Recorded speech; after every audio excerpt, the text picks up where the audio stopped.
आगे बढ़ेंगे। Corona virus के हवाले से पीएम मोदी ने कहा कि कोरोना वायरस का खतरा अब भी बरकरार है। महाराष्ट्र में सूरत हाल थोड़ी तशवीशनाक है।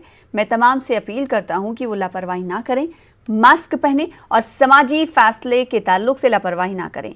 पीएम मोदी ने डॉक्टर बाला साहब विखे पाटिल की खुद नविश्त की रस्म इजराई के मौके पर इन ख्यालात का इजहार किया।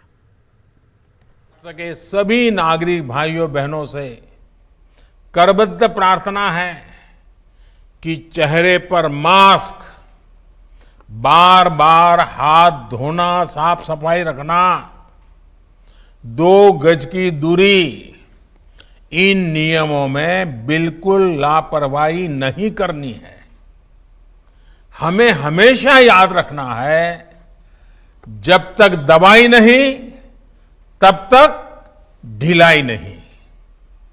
हमें ये लड़ाई जरूर जीतनी है, जीतेंगे।